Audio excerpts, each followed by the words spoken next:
Hello friends, स्वागत है आपका आपके अपने चैनल आरबीएससी ऑनलाइन क्लासेज पर। आज हम स्टार्ट करने जा रहे हैं आपकी कक्षा 11th की मैथमेटिक्स। और आज का जो हमारा चैप्टर है वो है संबंध एवं फलन। संबंध एवं फलन चैप्टर को अपने एकदम जीरो लेवल से एकदम बेसिक से स्टार्ट करेंगे।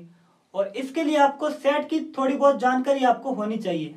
अगर आपको सेट की जानकारी नहीं है या आपने सेट वाला चैप्टर अच्छे तरीके से नहीं किया है तो आप हमारे पिछले वीडियोज को जरूर देखें और अपने कंसेप्ट को क्लियर करें।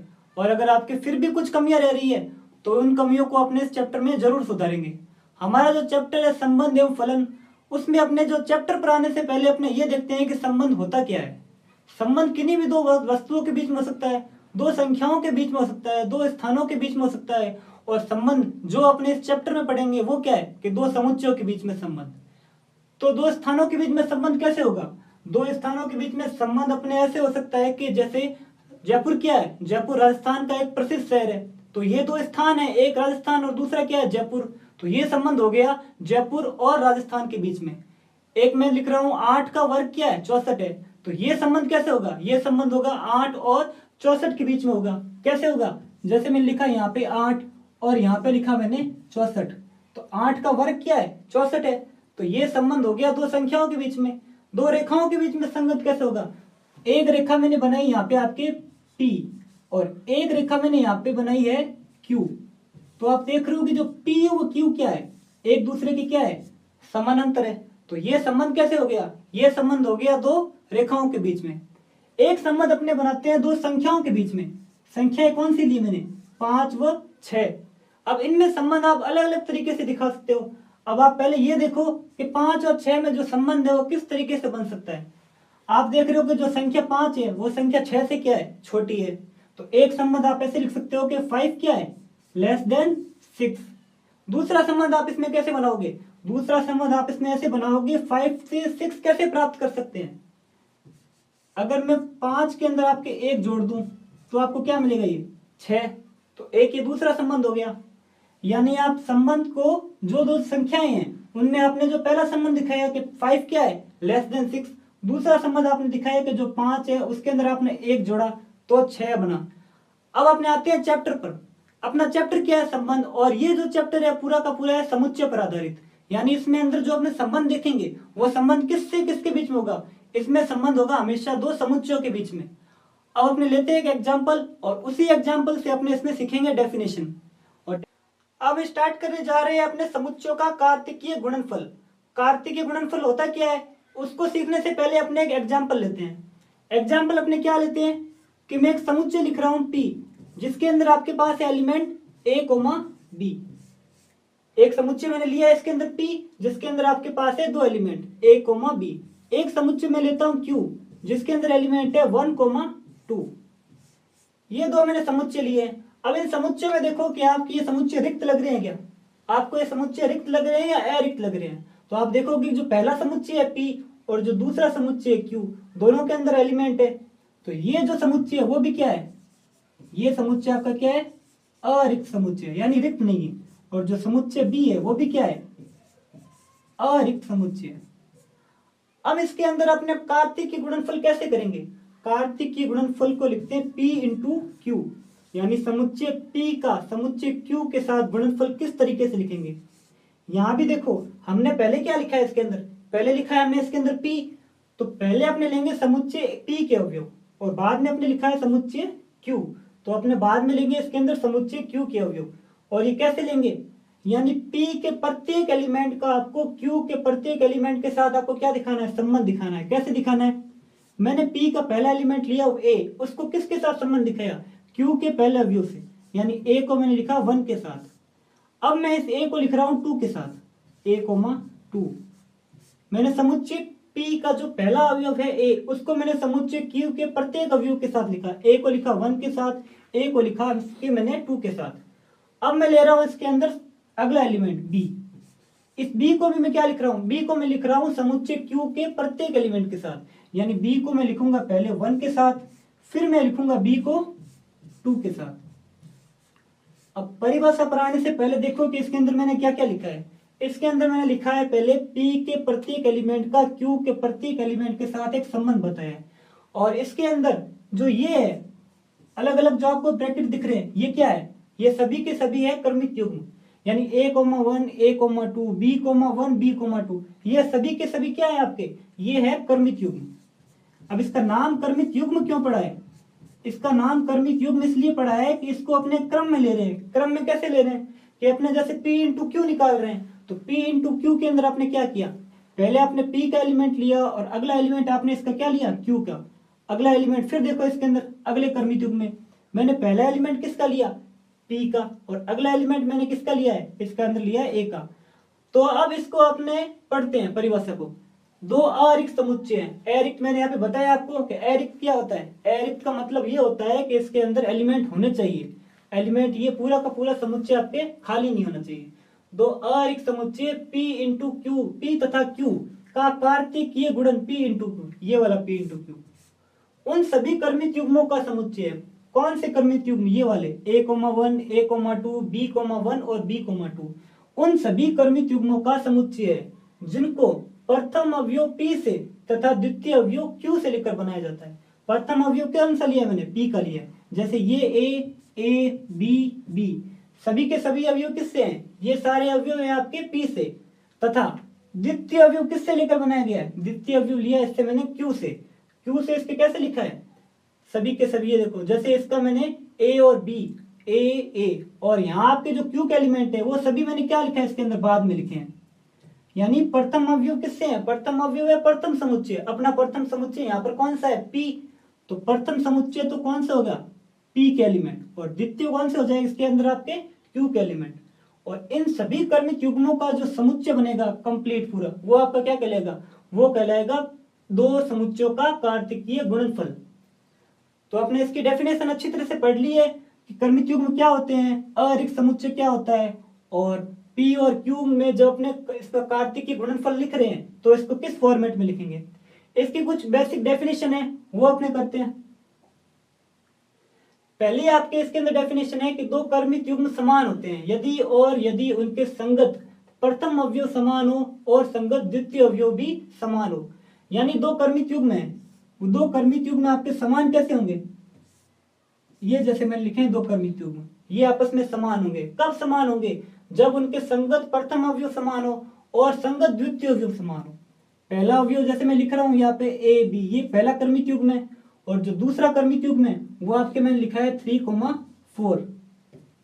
तो ये दोनों जो क्रमिक युग्म समान है, तो अगले अपनी परिभाषा क्या कह रही है कि संगत प्रथम अवयव समान हो और संगत ही द्वितीय अवयव समान हो।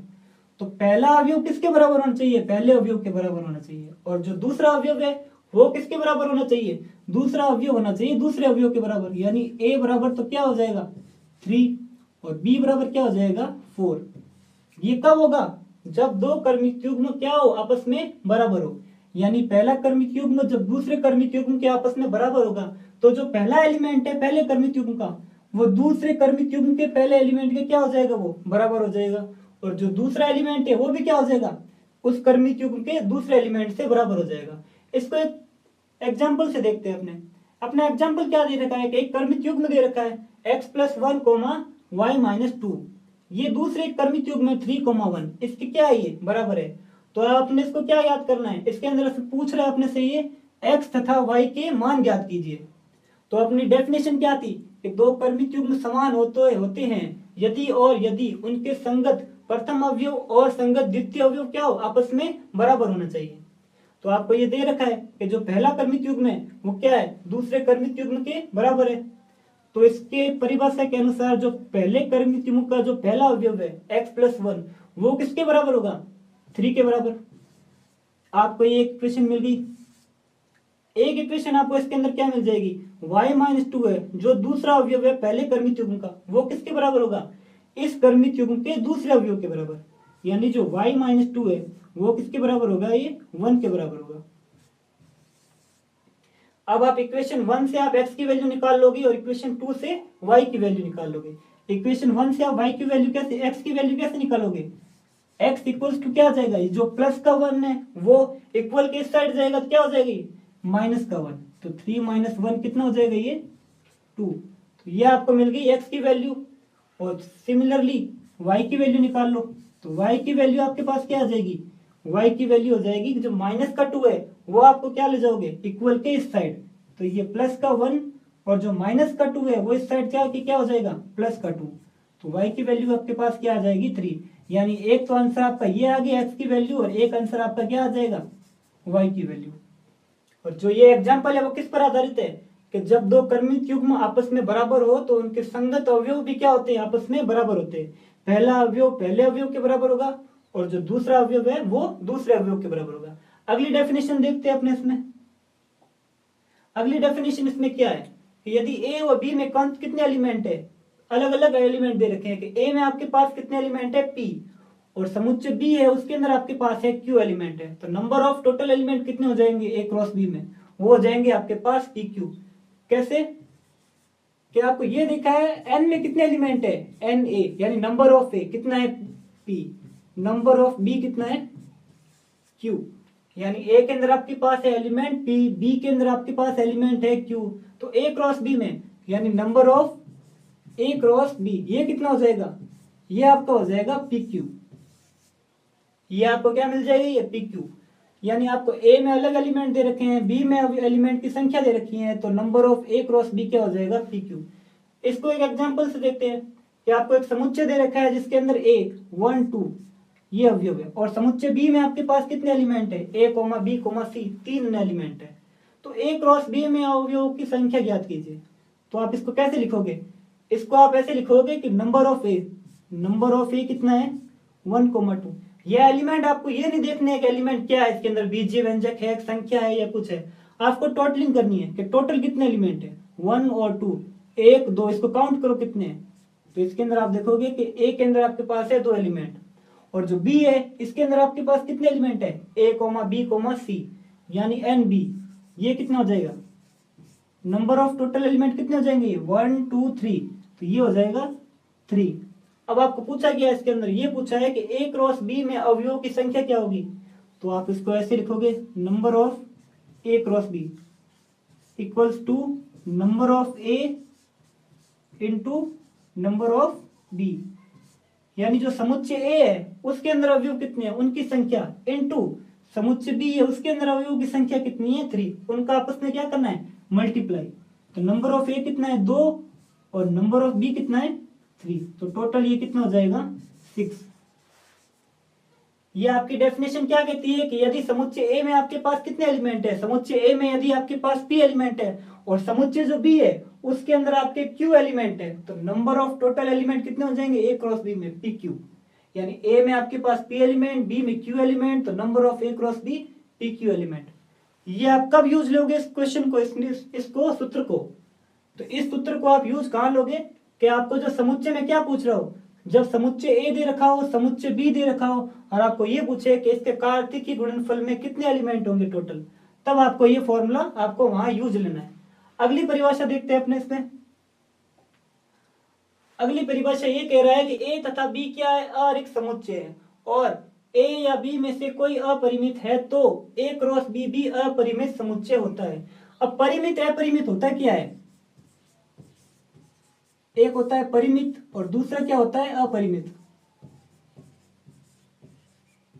जिनमें अवयवों की संख्या फिक्स होता है वो तो आपके क्या होता है परिमित, और जिनके अंदर आपके अवयवों की संख्या क्या नहीं है फिक्स नहीं है, तो वो आपके क्या हो जाएगा अपरिमित। यानी एक समुच्चय है जिसके अंदर 2 एलिमेंट है ए कोमा बी, तो वो तो आपके क्या हो गया परिमित, और एक समुच्चय ऐसा है जिसके अंदर आपके पास एलिमेंट ऐसे है 1 2 3, और ये चलता जाएगा, यानी आपको ये नहीं पता है कि इसके अंदर नंबर ऑफ टोटल एलिमेंट कितने हैं, तो वो समुच्चय कैसे हो जाएगा अपरिमित। और अपनी परिभाषा क्या कह रही है, यदि ए तथा बी क्या हो अरिक्त समुच्चय है और ए या बी में से कोई अपरिमित है तो ए क्रॉस बी भी क्या होगा अपरिमित होगा। यानी इस समुच्चय को अगर मैं नाम दूं ऐसे कि ये जो पहला समुच्चय है वो ए है जिसके अंदर कितने एलिमेंट है ए कोमा बी, दूसरा समुच्चय बी है उसके अंदर कितने एलिमेंट है 1 2 3, और ये चलता जाएगा। तो आप इसका जो कार्तिक गुणनफल निकालोगे ए क्रॉस बी, तो वो आप कैसे निकालोगे कि समुच्चय ए के प्रत्येक अवयव का समुच्चय बी के प्रत्येक अवयव के साथ आपको क्या दिखाना है संबंध दिखाना है।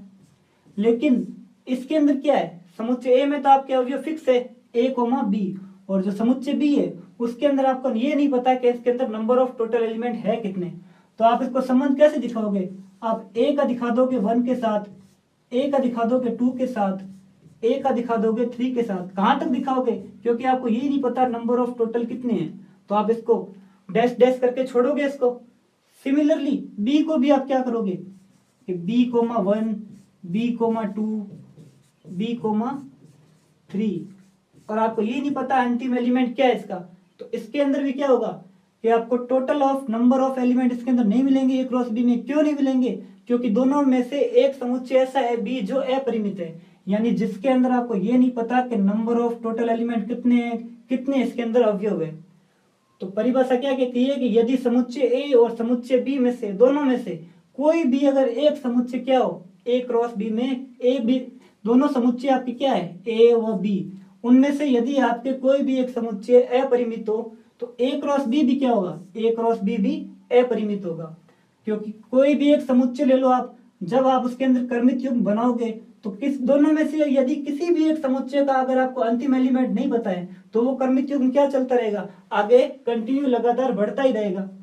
तो नंबर ऑफ टोटल एलिमेंट इसके अंदर आपको ज्ञात नहीं होंगे कितने, क्योंकि जिससे ये क्रमित युग्म बन रहे हैं जिन समुच्चयों से, उनमें से कोई एक समुच्चय ऐसा है जो क्या है अपरिमित है। तो ए क्रॉस बी भी क्या होगा अपरिमित होगा। ए क्रॉस बी यहाँ पे क्या होगा, जो ए क्रॉस बी है वो अपरिमित होगा। ये होगी परिभाषा आपकी इसकी। आपके अगली परिभाषा क्या है, अपनी ये डेफिनेशन क्या कहती है, यदि समुच्चय ए व समुच्चय बी क्या है आपस में बराबर है तो ए क्रॉस बी किसके बराबर होगा, ए क्रॉस बी होगा बी क्रॉस ए के बराबर। कैसे कि मैं एक समुच्चय ले रहा हूं ए जिसके अंदर एलिमेंट कितने हैं, 2 एलिमेंट है ए कोमा बी। एक समुच्चय में ले रहा हूं इसके अंदर बी जिसके अंदर भी एलिमेंट क्या है ए कोमा बी। तो इसके अंदर आपको यह दिखाना है कि जो ए क्रॉस बी है वो किसके बराबर है, बी क्रॉस ए के।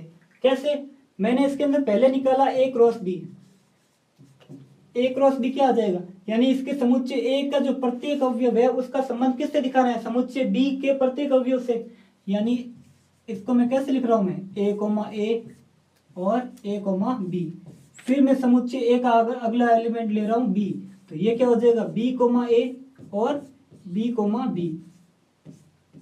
ये मैंने क्या निकाला इसके अंदर, ये मैंने निकाला है ए क्रॉस बी।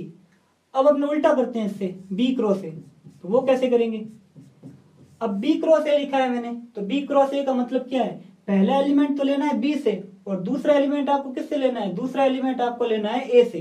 कैसे, मैंने पहला एलिमेंट लिया है बी से, बी का एलिमेंट लिया है स्मॉल ए, तो स्मॉल ए को मैं जब कैपिटल एज वाला जो समुच्चय है उसके पहले एलिमेंट के साथ लिखूंगा तो कैसे लिखूंगा ए कोमा ए, फिर आगे इसी तरह बी कोमा ए, और फिर अगला एलिमेंट इसका क्या है बी, तो ये क्या हो जाएगा बी कोमा ए, तो मैंने यहाँ पे लिख लिया है तो आप इसको यहीं लिख लो ए कोमा ए, ये क्या हो जाएगा आपका ए कोमा बी, और एक आपके पास हो जाएगा बी कोमा बी। तो आप ये चेक करोगे जो दोनों क्रमित युग्म बने हैं दोनों गुणनफल के अंदर ए क्रॉस बी और बी क्रॉस ए के अंदर, क्या वो आपस में बराबर है, क्या प्रत्येक क्रमित युग्म में जो क्रम समुच्चय ए क्रॉस बी में इसके अंदर दे रखा है वही क्रम बी क्रॉस ए के अंदर है। तो आप देखोगे यहाँ ए कोमा ए है, यहाँ भी है, ए कोमा बी यहाँ है और ए कोमा बी क्या है, ए कोमा बी आपके यहाँ पर भी है, बी कोमा ए यहाँ पर है और बी कोमा ए भी यहाँ पर है, बी कोमा बी यहाँ पर है और बी कोमा बी भी यहाँ पर है। तो इसका मतलब क्या हो गया कि यदि दो समुच्चय ए व बी है वो आपस में बराबर है तो उनका जो कार्तिकीय गुणनफल है ए क्रॉस बी वो क्या होगा बी क्रॉस ए के बराबर होगा। ए क्रॉस बी बराबर होगा बी क्रॉस ए के, कब होगा, जब दो समुच्चय आपस में क्या हो, बराबर हो। ये तो होगी इसकी एक परिभाषा। इसका एक विलोम भी होता है, वो क्या होता है कि ए क्रॉस बी है, ए क्रॉस बी, ये इसका क्या है विलोम, यानी इसका जस्ट उल्टा कि A cross B cross A के बराबर नहीं होगा, not equal B cross A. ये कब होगा, जब यदि ए क्या हो, ए हो नॉट इक्वल्स टू बी, कि यदि दोनों समुच्चय आपस में बराबर नहीं है तो जो ए क्रॉस बी है वो किसके बराबर नहीं होगा, ए क्रॉस बी है वो नहीं, वो किसके बराबर नहीं होगा, आपके बी क्रॉस ए के। और कब होगा ये, जब समुच्चय ए और समुच्चय बी क्या हो, आपस में बराबर ना हो। आगे बढ़ते हैं अपने इससे। अब अपने आते हैं इसके एग्जाम्पल। अभी तक अपने इसकी डेफिनेशन पढ़ी है, नॉर्मल इसके गुणधर्म पढ़े हैं, अब हम इसके स्टार्ट कर रहे हैं आपके एग्जाम्पल। पहला एग्जाम्पल क्या है कि यदि x plus one comma Y minus two equals to 3,1 तो x तथा y के मान ज्ञात कीजिए। तो ये आपके जो अभी पहला गुणधर्म आया था, पहली प्रॉपर्टी आई थी, आपका जो पहला नियम आया था उसी पर आधारित है ये कि जब दो क्रमित युग्म हो वो आपस में क्या है, बराबर है, तो उनके संगत अवयव भी क्या होंगे, आपस में बराबर होंगे। इसका आपने सॉल्यूशन करते हैं तो क्या है कि जो पहला क्रमित युग्म है वो किसके बराबर दे रखा है, दूसरे क्रमित युग्म के बराबर दे रखा है। तो इसके अंदर जो पहला अवयव है x प्लस वन वो किसके बराबर होगा, पहले एलिमेंट 3 के बराबर। अगला जो है y माइनस टू किसके बराबर होगा आपके, ये y माइनस टू आपके बराबर होगा 1 के बराबर। यानी जो x प्लस है 1 वो 3 के बराबर और y माइनस टू किसके बराबर होगा, 1 के। यह आपको मिल गई इसके अंदर दो इक्वेशन। अब इससे यहां से आप x और y की वैल्यू इजीली निकाल लोगे। x की वैल्यू कैसे निकालोगे, x की वैल्यू आप निकालोगे जो प्लस का 1 है वो इक्वल के इधर जाके क्या हो जाएगा, माइनस का 1, तो ये क्या हो जाएगा 3 माइनस 1 और इसकी वैल्यू कितनी आ जाएगी 2। ये आपके आ गया आंसर x का, ये आंसर किसका है आपका, x का। अब आप इसी तरह y का आंसर निकालोगे, कैसे निकालोगे कि y minus two equals to आपको दे रखा है 1, तो यहाँ पर जो आपके माइनस का 2 है वो माइनस का 2 जब आप इसको इक्वल के इस साइड लेके जाओगे तो वो क्या बन जाएगा आपके, ये बन जाएगा आपके 1 प्लस 2 और इसका आंसर आपके क्या आ जाएगा 3। ये क्वेश्चन में आपको पूछ रखा है कि दो क्रमित युग्म दे रखे हैं आपको और ये बता रखा है कि दोनों क्रमित युग्म आपस में क्या है, बराबर है। तो x तथा y के मान ज्ञात कीजिए।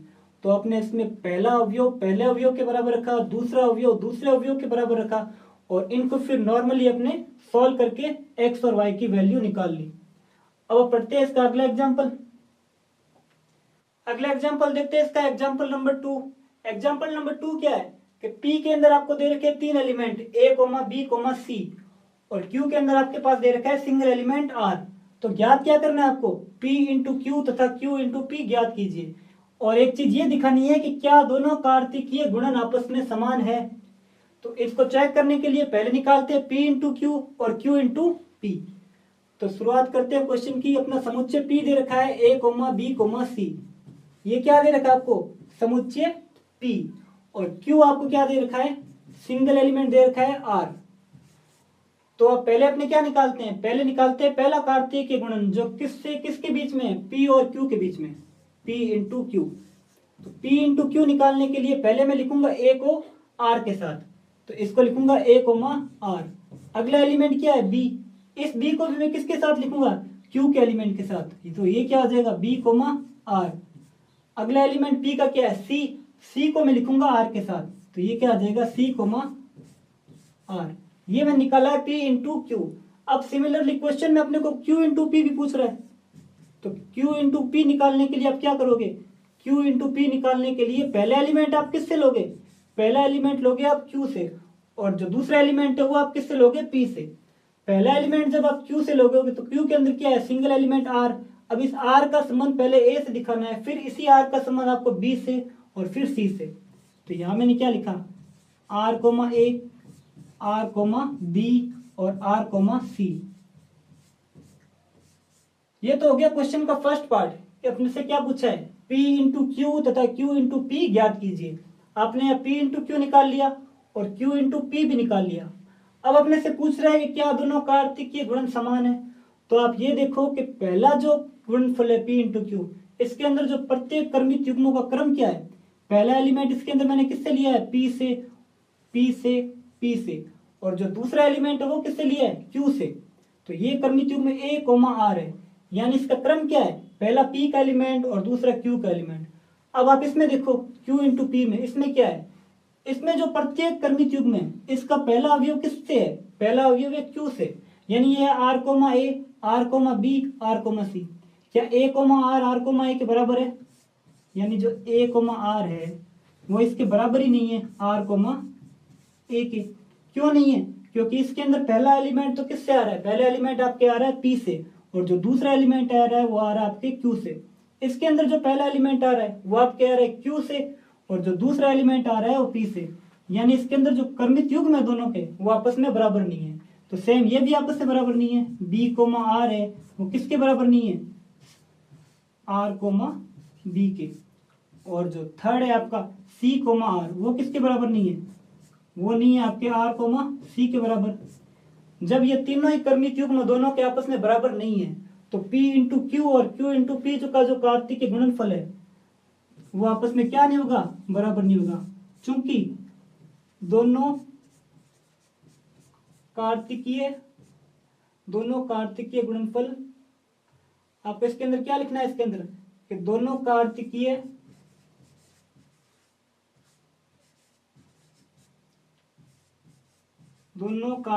गुणनफल के कर्मित युग्म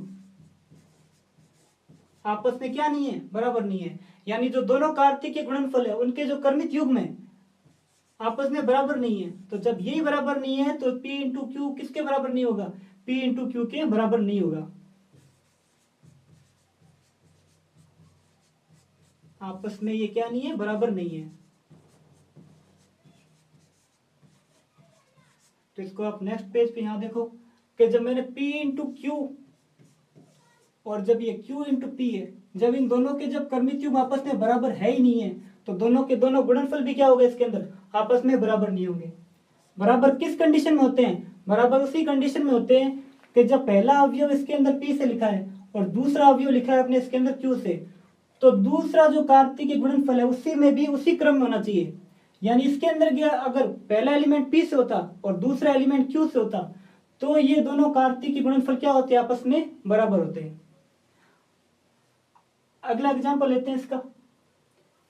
इस एग्जांपल में आपको एक समुच्चय दे रखा है, समुच्चय बी दे रखा है और समुच्चय सी दे रखा है और आपको चार अलग अलग इसके अंदर क्वेश्चन पूछ रहा है। पहले क्या दे रखा है आपको, पहला पार्ट इसके अंदर दे रखा है कि समुच्चय ए और समुच्चय बी से निकालना है ए क्रॉस बी इंटरसेक्शन सी। अब इंटरसेक्शन वाला सिंबल आपने सेट वाले चैप्टर में पढ़ ही रखा है कि इंटरसेक्शन होता क्या है। इंटरसेक्शन का मतलब होता है सर्वनिष्ठ, यानी जो पूरे में से कॉमन आ रहा है। कैसे कि आपको समुच्चय ए क्या दे रखा है, ए दे रखा है आपको 1, 2, 3 और आपको जो बी दे रखा है वो क्या दे रखा है, बी दे रखा है 3, 4 और सी दे रखा है आपको 4, 5, 6। तीन आपको अलग अलग समुच्चय दे रखे हैं।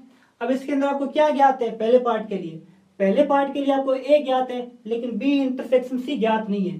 तो आप बी और सी से क्या निकालोगे, बी इंटरसेक्शन सी कैसे निकालोगे, वो एलिमेंट लिखने हैं जो क्या हो, दोनों के अंदर हो। तो 3 एलिमेंट है वो बी में है लेकिन सी में नहीं है, 4 एलिमेंट है जो बी में है और सी में भी है, तो एक तो आ जाएगा ये। और टोटल एलिमेंट पी बी के अंदर कितने हैं, 2 एलिमेंट है 3, 4। 3 इसके अंदर नहीं है, 4 है, तो बी इंटरसेक्शन सी आपके पास क्या आ जाएगा, 4। अब जो पहला क्वेश्चन पूछ रहा है, पहला क्या पूछ रहा है, A cross B intersection C. B एक अपना जो पहला समुच्चय है ए 1, 2, 3 वो ये रहा और बी इंटरसेक्शन सी कहाँ है, ये रहा। तो आप ए का इस बी इंटरसेक्शन सी से संबंध दिखाना है तो कैसे दिखाओगे, पहले लिखोगे पहला एलिमेंट किसका लेना है, ए का लेना है सिंगल एलिमेंट ये 1 को लिखना है 4 के साथ, फिर इस 2 को भी लिखना है 4 के साथ और फिर आपको क्या लिखना है 3 को भी लिखना है 4 के साथ। तो ये तो इसका आपका हो गया फर्स्ट पार्ट। जो आपसे क्या पूछ रहा था कि ए क्रॉस बी इंटरसेक्शन सी क्या होता है, बी इंटरसेक्शन सी आपने अलग निकाला और A cross B intersection C complete क्या हो जाएगा इसका, कार्तिक गुणनफल किसका किसके बीच, ए का बी इंटरसेक्शन सी के बीच। अब इसका अगला जो पार्ट पूछ रहा है अपने से वो पूछ रहा है A cross B intersection A cross C क्या होगा। तो इसके लिए आप लोग को वापस इस क्वेश्चन को एक बार लिखते हैं कि आपको ए क्या दे रखा है, ए दे रखा है 1, 2, 3। ए इक्वल्स टू दे रखा है आपके पास 1, 2, 3। बी आपको क्या दे रखा है 4, 5, 6। बी दे रखा है आपको 3, 4 और सी दे रखा है 4, 5, 6। बी आपको दे रखा है 3, 4 और सी आपको दे रखा है 4, 5, 6। और इस क्वेश्चन में आपसे पूछ क्या रहा है, इसके अंदर ये क्वेश्चन में आपसे ये पूछ रहा है कि A cross B intersection A cross C क्या होगा। तो इसको अपने याद करते हैं। क्वेश्चन में ये पूछ रहे हैं आपको ये A cross B intersection A cross C क्या होगा। तो पहले आपको इसके अंदर ए क्रॉस बी निकालना होगा और फिर आपको ए क्रॉस सी निकालना होगा और फिर आपको क्या देखना होगा कि कौन कौन से ऐसे एलिमेंट है जो ए क्रॉस बी में भी है और ए क्रॉस सी में भी है। तो जब मैंने ए क्रॉस बी निकाला इसके अंदर, इसको कैसे निकालेंगे, समुच्चय ए और सिर्फ समुच्चय बी लेना है, ना कि आपको समुच्चय सी लेना है। तो समुच्चय ए का मैंने अवयव लिखा है 1, इसको किसके साथ दिखाया, इसको मैंने दिखाया समुच्चय बी के अवयव 3 के साथ। अब समुच्चय ए का जो अगला एलिमेंट है 1, उसको मैं लिखता हूं समुच्चय बी के अगले एलिमेंट के साथ। तो ये क्या हो जाएगा 1,4।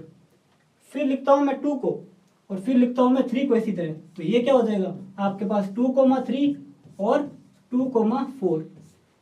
और इसी तरह जैसे अगला एलिमेंट आपका क्या है 3 को भी मैं किसके साथ दिखाऊंगा 3,3, और क्या आ जाएगा आपके पास 3,4। ये मैं निकाला है ए क्रॉस बी निकला है 1,3, 1,4, 2,3, 2,4, 3,3 और 3,4। एक अपने को निकालना है ए क्रॉस सी, यानी अब जो कार्तिक की गुणनफल करना है वो किससे किसके बीच में करना है, ए और सी के बीच में करना है।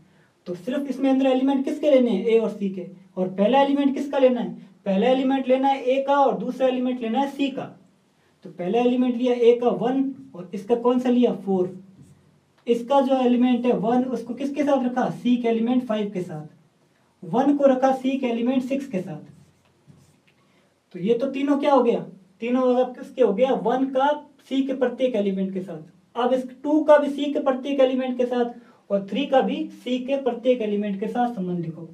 तो ये क्या हो जाएगा 2,4, 2,5 और 2,6। और इसी तरह इसका क्या हो जाएगा ये 3,4, 3,5 और 3,6, 3,4, 3,5 और 3,6। ये आपके पास निकल गया इसके अंदर ए क्रॉस सी। अब क्वेश्चन में ये पूछ रहा है कि A cross B intersection A cross C क्या होगा। तो A cross B intersection A cross C निकालने के लिए आपको वो एलिमेंट देखने हैं जो ए क्रॉस बी में भी हो और ए क्रॉस सी में भी हो। ए क्रॉस बी और ए क्रॉस सी में कौन कौन से एलिमेंट है जो दो कॉमन है। तो आप इसमें काउंट करो 1, 3 इसके अंदर है, 1, 3 इसके अंदर नहीं है। 1, 4, 1, 4 इसमें भी है और 1, 4 कहाँ है, 1, 4 इसमें भी है। तो एक कर्मित युग्म आप लिख दो इसके अंदर 1,4। आगे चेक करो 2,3 इसके अंदर है 2,3 लेकिन इसके अंदर नहीं है। 2,4 इसमें भी है और इसमें भी है। तो एक कर्मित युग्म में आपके पास क्या आ जाएगा 2,4। यानी एक हो गया 1,4, फिर हो गया 2,4। अगला कर्मित युग्म कौन सा है 3,3। अब 3,3 देखो आपके ए क्रॉस बी में है और ए क्रॉस सी के अंदर भी है या नहीं है।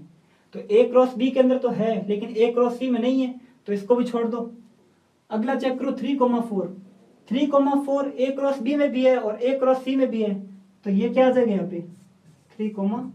और ये आपको क्वेश्चन पूछ रहा है और ये आपका आंसर है कि ए क्रॉस बी और ए क्रॉस सी दोनों में जो इंटरसेक्शन वाले जो कर्मित युग्म है वो कौन से हैं।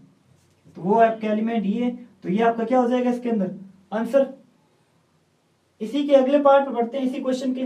वो आपसे क्या पूछ रहा है, इसके अंदर आपको पूछ रहा है ये A cross B union C क्या होगा, A cross B union C क्या होगा। और ए बी सी आपको वही एलिमेंट यूज लेने हैं 1 2 3 3 4 और 4 5 6।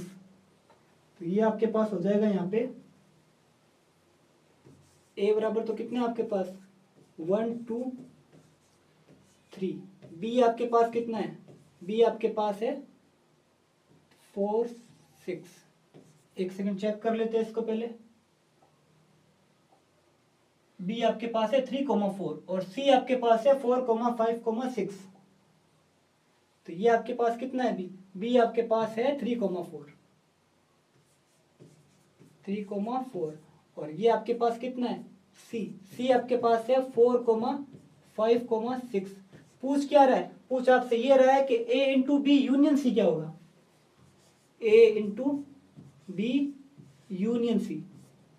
तो आपको पहले बी और सी का क्या लेना पड़ेगा, यूनियन, इनका संग लेना पड़ेगा और फिर उसका गुणनफल किसके साथ करना है, ए के साथ करना है। तो पहले आप क्या निकालोगे इसके अंदर, पहले आप निकालोगे बी यूनियन सी, यानी जो कॉमन आ रहे हैं दोनों के अंदर उनको तो लिखना है सिर्फ एक बार और बाकी जो बचे हुए कर्मित युग्म में उन सभी को लिखना है। तो पहले आप बी यूनियन सी निकालो। तो बी यूनियन सी में आप कैसे लिखोगे, ये हो जाएगा आपके पास 3, ये हो जाएगा 4, ये हो जाएगा 5 और ये हो जाएगा 6। यानी 4 एलिमेंट है जो बी में भी आ रहा है और 4 एलिमेंट आपके किस में आ रहा है, सी में भी आ रहा है। तो 4 एलिमेंट को सिर्फ कितनी बार लिखना है, एक बार लिखना है। अब इसका गुणनफल किससे करना है, ए से करना है। तो ये क्या हो जाएगा, ए क्रॉस बी यूनियन सी। यानी अब कार्तिक की गुणनफल किसका किसके बीच में लिखना है, ए का लिखना है बी यूनियन सी के बीच में।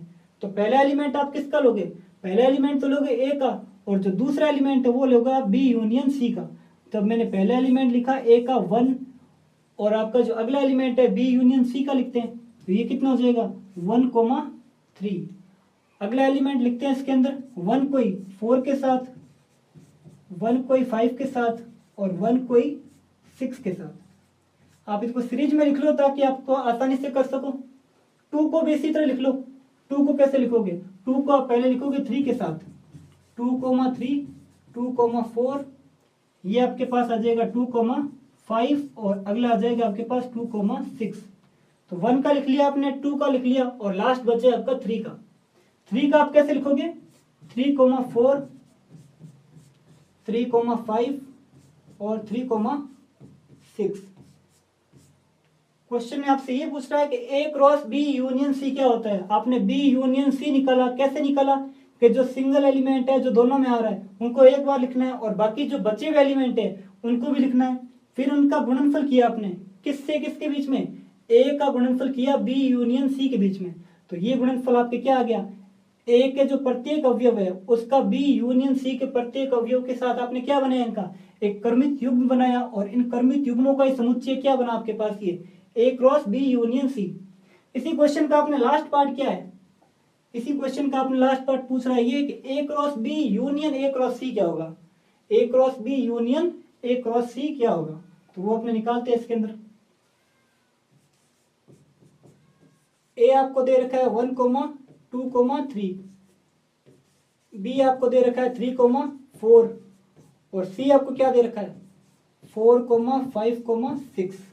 और क्वेश्चन में आपसे पूछ क्या रहा है, ये क्वेश्चन में आपसे ये पूछ रहे हैं आपसे कि A cross B union A cross C क्या होगा। यानी पहले आप ए क्रॉस बी निकालोगे, फिर आप निकालोगे ए क्रॉस सी, और फिर इसका क्या लेना है आपको, यूनियन लेना है।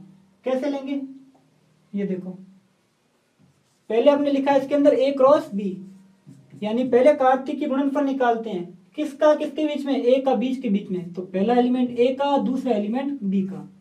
पहले एलिमेंट में लिखा ए का और दूसरा एलिमेंट लिखा मैंने बी का। यानी 1 को तो लिख लिया मैंने 3 के साथ, और 1 को लिख लिया 4 के साथ। सेम इसी तरह 2 को आप किसके साथ लिखोगे, 2 को आप लिखोगे 3 के साथ, और 2 को लिखोगे 4 के साथ। और जो अगला अपना एलिमेंट है 3, इसी तरह अपने आपको 3 को लिखना है, यानी 3 को पहले 3 के साथ और फिर इस 3 को 4 के साथ। तो ये क्या आ जाएगा 3,3, और एक आपके पास आ जाएगा 3,4। यानी ए क्रॉस बी में आपने 1 का लिख लिया, 2 का लिख लिया और 3 का लिख लिया। 1,3, 1,4, 2,3 और 2,4, और 3,3 और 3,4। अब इसके अंदर आपको क्या निकालना है, A cross C, A cross C, A cross सी है ना आपकी ये ए क्रॉस सी, और इसका फिर क्या लेना है आपको, ये इसका लेना है आपको फिर ये यूनियन। तो ए क्रॉस सी आप कैसे निकालोगे, वापस वैसे ही कार्तिक की गुणनफल, किसका किसके बीच में, ए और सी के बीच में। तो पहले प्रत्येक अवयव से लिख दो ए का संबंध। एक का मैं लिखूंगा तो 1,4, 1,5, और ये क्या आ जाएगा 1,6। यानी समुच्चय ए का जो अवयव है 1, उसका मैंने समुच्चय सी के तीनों एलिमेंट के साथ एक साथ संबंध दिखाया, 1,4, 1,5 और 1,6। इसी तरह ये क्या आ जाएगा 2,4, 2,5 और फिर क्या आ जाएगा 2,6। यानी आपने 1 का लिख लिया, 2 का लिख लिया, और सेम इसी तरह आप 3 का भी लिख लो। तो ये क्या हो जाएगा 3,4, 3,5 और 3,6। ये हो गया आपके समुच्चय ए और समुच्चय सी के तीनों एलिमेंटों का क्रमित युग्मों का एक समुच्चय 1, 2 और 3। अब इसके अंदर पूछ क्या रहा है, इसका अपने को यूनियन पूछ रहा है, किसका, A cross B union A cross C. Union का मतलब क्या है, इसके अंदर वो क्रमित युग्म जो इसमें भी है और इसमें भी है वो तो आपको लिखना है एक बार, और जो बचे हुए जितने भी क्रमित युग्म है उन सभी को लिखना है। तो आप कैसे लिखोगे 1,3 लिख दो पहले तो, पहले आप ऐसे करो, ए क्रॉस बी में जितने भी है उन सभी को एक साथ लिख दो, और फिर आप ए क्रॉस सी के अंदर चेक करो कि वो कर्मित युग्म इसके अंदर है या नहीं है। अगर है तो उनको लिखना नहीं है, और नहीं है तो उनको भी लिख दो। तो 1,3, 1,4, 2,3, 2,4, ये क्या आ जाएगा आपके पास 3,3 और 3,4। ये मैंने लिखा है सिर्फ ए क्रॉस बी के। अब आपको निकालना है यूनियन। तो ए क्रॉस सी के अंदर देखो कौन कौन से ऐसे एलिमेंट है जो ए क्रॉस बी वाले ए क्रॉस सी के अंदर भी है। तो आप देखोगे जो 1,4 है वो इसके अंदर भी है, इसके अंदर भी है, जिसको छोड़ दो। 1,5 है वो इसमें नहीं था तो इसको और लिख दो 1,5। अगला क्या है 1,6, वो इसमें नहीं था तो वो भी इसमें लिख दो 1,6। अगला एलिमेंट और चेक करो, जैसे 2,4 है तो वो इसके अंदर था तो वो अपने लिख चुके हैं तो इसको छोड़ दो। फिर उससे अगला 2,5, तो ये क्या आ जाएगा आपके पास 2,5। और सेम इसी तरह आप बाकी के एलिमेंट चेक करो। 2,5 के बाद क्या है 2,6, क्या इसके अंदर है? नहीं है, तो इसको भी लिख दो 2,6। फिर अगला कर्मित युग्म 3,4, तो 3,4 इसके अंदर है तो इसको छोड़ दो। और जो शेष दो बचे हुए हैं 3,5 और 3,6 वो इसके अंदर नहीं है तो इसको आप एक साथ लिख दो। तो क्वेश्चन में ये पूछ रहा था कि आपको ए क्रॉस बी और ए क्रॉस सी निकालना है और इनका यूनियन निकालना है। तो यूनियन अपने निकाल लिया इसके अंदर, और वो कर्मित युग्म जो ए क्रॉस बी में भी है और ए क्रॉस सी में भी है उनको अपने कितनी बार लिखा है? सिर्फ और सिर्फ एक बार। अगला एग्जाम्पल लेते हैं इसका।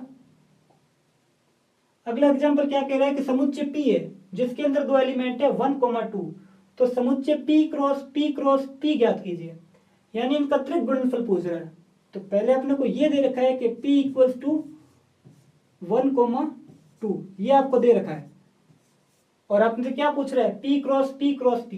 तो सबसे पहले निकालो P क्रॉस P, कार्तिकीय गुणनफल। तो वो कैसे होगा?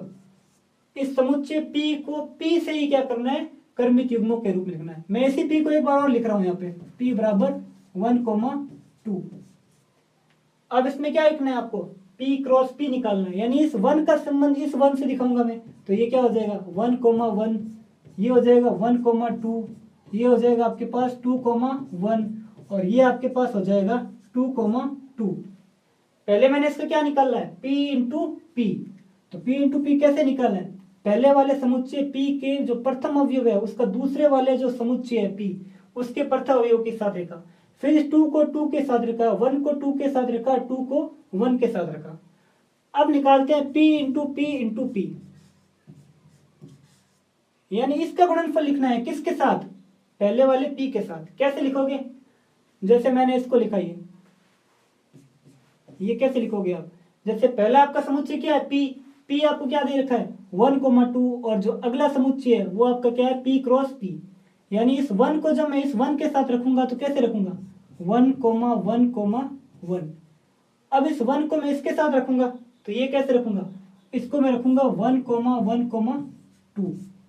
सेम इसी तरह जैसे मैंने 1 को रखा है इन 2 के साथ, तो बाकी वाले जो 2 है 2,1 और 2,2 उसको भी इसी के साथ। तो ये क्या आ जाएगा आपके पास? मैंने आपसे रख दिया 1,2 के साथ, अगला जो है वो है 2,1, तो ये आपके पास क्या आ जाएगा 1,2,1 और लास्ट अगला 1,2,2। ये तीनों के तीनों मैंने किसके साथ रखे हैं? 1 के साथ। यानी इस 1 को इस कर्मित युग्म के साथ, इसके साथ, इसके साथ, 2,1 के साथ और लास्ट 2,2 के साथ रखा। सेम इसी तरह जो आपका अगला एलिमेंट है 2, इसको आप क्या रखोगे? प्रत्येक कर्मित युग्म के साथ। कैसे रखोगे? इसको रखूंगा मैं 2,1,1, यानी पहला जो है इसका लास्ट अवयव है इसको पहले कर्मित युग्म के साथ, इसका जो एलिमेंट 2 है इसको मैं रखूंगा अगले कर्मित युग्म के साथ। तो ये क्या आ जाएगा आपके पास 2,1,2। सेम इसी तरह 1,2 के साथ रख लिया इसको, तो इसको अपने 2,1 और 2,2 के साथ रखते हैं। 2,1 के साथ कैसे रखेंगे इसको 2,2,1, और जो लास्ट अपना है इसके अंदर 2,2 उसके साथ कैसे रखेंगे? उसके साथ रखेंगे 2,2,2। चेक कर लेते हैं आपने इसको सही किया या नहीं किया है। अपने पहले जैसे P क्रॉस P निकाला, P क्रॉस P कैसे निकाला है 1,1, 1,2, फिर इस 2 को इसके साथ, तो ये 2,1 और 2,2। अब इस द्विक गुणनफल जो है इसका कार्तिकीय गुणनफल, इसको अगले P के साथ चेक करते हैं। तो मैंने इसको लिखा 1 को 1 के साथ, तो 1 कोमा 1 कोमा 1, 1 को लिखा 1 2 के साथ, तो 1 कोमा 1 कोमा 2। सेम इसी तरह इस 1 को लिखूंगा 2 1 के साथ, तो 1 कोमा 2 कोमा 1, और लास्ट 1 को मैंने लिखा 2 2 के साथ, तो 1 कोमा 2 कोमा 2। अगला एलिमेंट अपना क्या है 2, इस 2 को भी अब चेक करते हैं। तो 2 को मैं लिखा यहाँ पे 1 कोमा 1 के साथ, 2 को लिखा 2 कोमा 1 कोमा 2 के साथ, फिर 2 को लिखा 2 कोमा 2 कोमा 1, और जो अपना लास्ट है वो क्या है 2 कोमा 2 कोमा 2। तो ये अपना इसका क्या आ गया त्रिक गुणनफल P into P into P. एक त्रिक गुणनफल को अपने अगर समुच्चय के रूप में लिखें P into P into P, यानी इसके अंदर आपके जो एलिमेंट आते हैं, ये क्वेश्चन आपके हो गए यहाँ तक कंप्लीट। ये इसका एक बेसिक फॉर्मेट है कि पी इंटू पी में एलिमेंट किस फॉर्मेट में आएंगे x comma Y comma Z, जबकि जो x होगा वो किसको बिलोंग करेगा p को, y किसको करेगा ये भी p को, और जो z है वो भी किसको बिलोंग करेगा p को। अब ये बिलोंग्स टू वाला सिंबल है क्या, इसको ऐसे पढ़ेंगे कि x अवयव है p का, जो x belongs to p, y belongs to p, z belongs to p, यानी इसको ऐसे पढ़ेंगे x अवयव किसका है, x अवयव है p का। सेम इसी तरह जो y अवयव है वो भी किसका है p का, और जो z अवयव है वो भी क्या है इसका p का। ये होता है समुच्चयों का त्रिक गुणनफल। अगला क्वेश्चन देखते हैं इसके अंदर।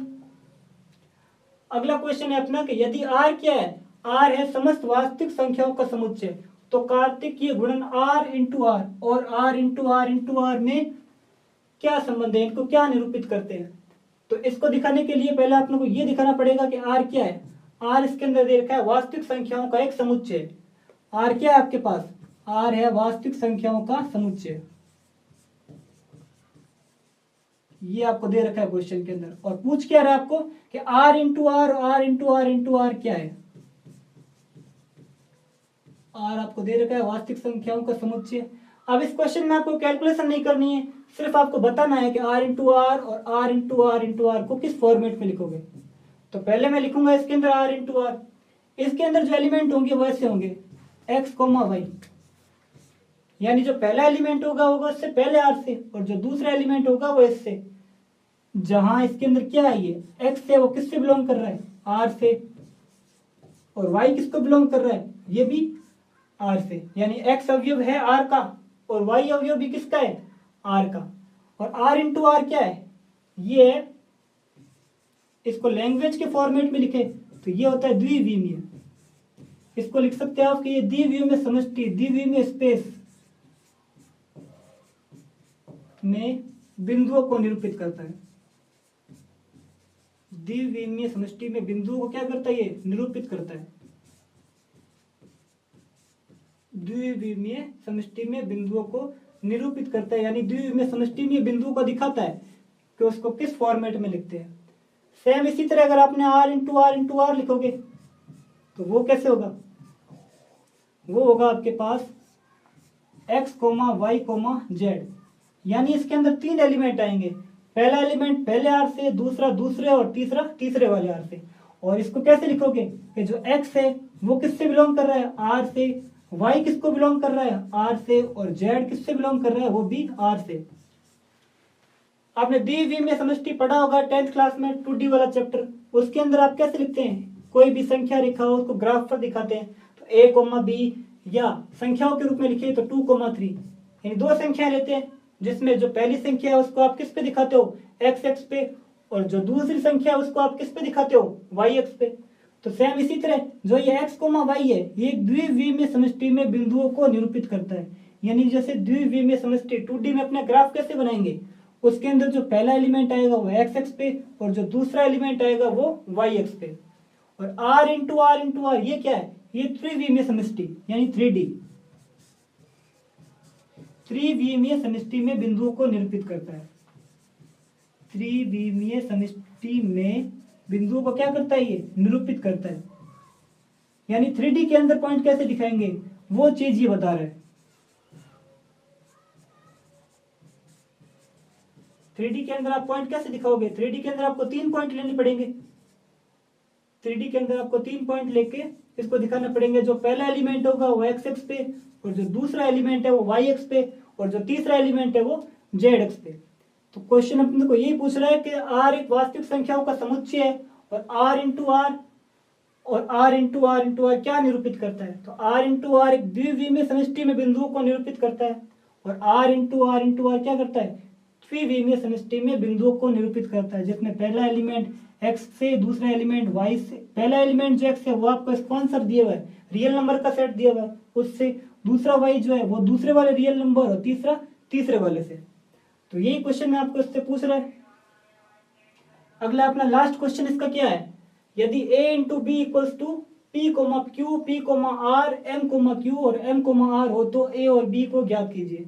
इसके अंदर आपको उल्टा दे रखा है, यानी इसके अंदर आपको a क्रॉस b पहले दे रखा है, आपको निकालना नहीं है a क्रॉस b क्या है। और आपको ये पूछ रहा है कि अब a के अंदर और b के अंदर कौन कौन से एलिमेंट आएंगे।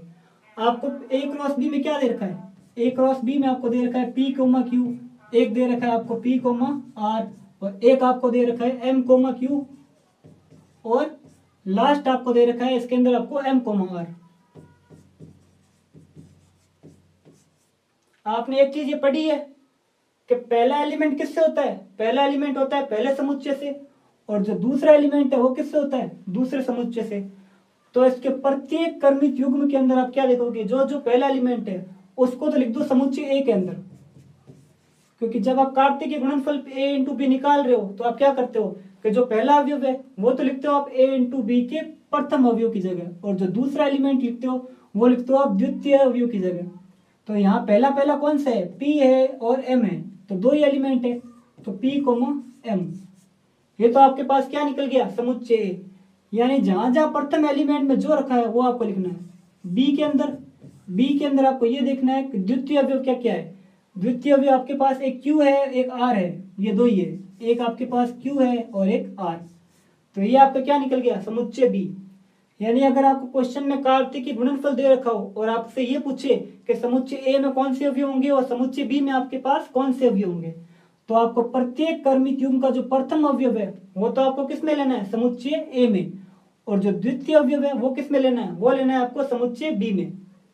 तो क्वेश्चन में ये आपसे पूछ रहा है और ये आपने इसमें ज्ञात कर दिया।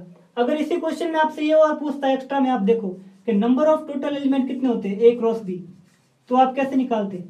तो आप इसी क्वेश्चन के अंदर पहले इसको यहां तक सॉल्व करते कि ए और बी आपने निकाल लिया, नंबर ऑफ एलिमेंट कितने हैं इसके अंदर? पी और एम दो एलिमेंट है, और बी के अंदर भी क्यू कोमा आर कितने एलिमेंट है? दो। तो इसका फॉर्मूला क्या होता है एन ए क्रॉस बी का? N A dot N B. इसके अंदर आपके पास नंबर ऑफ एलिमेंट कितने हैं? नंबर ऑफ ए दो, और इसके अंदर भी कितने आपके नंबर ऑफ एलिमेंट? ये आपके पास हो गया, इसके अंदर भी दो। तो ये टोटल कितना हो जाएगा? N A dot N B, ये आपके पास हो जाएगा 2 इंटू 2। टोटल कितना हो जाएगा इसके अंदर? 4। और क्वेश्चन के अंदर आप चेक कर लो कि ए क्रॉस बी जो कार्तीय की गुणनफल दे रखा है उसके अंदर क्या है?